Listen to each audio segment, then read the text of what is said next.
Property insurance, this is a big one. The borrower shall keep improvements now existing or hereinafter erected, which we talked about before, if they add stuff to the property, insured against loss by fire, hazards included within the term extended coverage for any other hazards, including but not limited to earthquakes and floods, for which the lender requires insurance. So if the property is in a flood zone, we could require that they maintain flood insurance in order to do the loan. Does that make sense? Mm-hmm. We can make them. So, and then this insurance shall be maintained in amounts including deductible and for the periods that the lender requires. The lender requires pursuant to the preceding sentences can change. What the lender requires can change during the term of the loan. So let's say insurance goes up like it has here in California and doubled or whatever.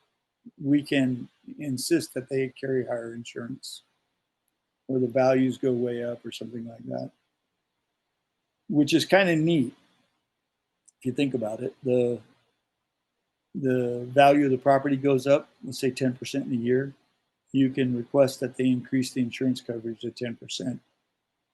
So that's kind of, you wouldn't think of that, about that. That's kind of one of those off the, you know, it's just not a straight, easy thing that you would come up with.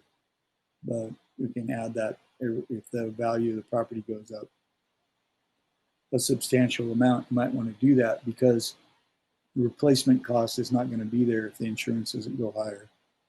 So you could have a lower return, or you know your equity is not protected, your investment's not protected as much. If the borrower fails to maintain any coverage described, the lender may obtain insurance coverage at the lender's option and the borrower's expense. So if they fail to put coverage on for insurance, this sentence right here allows us to put it on. Usually, they do not purchase any particular type or amount. Therefore, such coverage shall cover the lender, but it might not protect the borrower. And quite frankly, that's exactly what happens.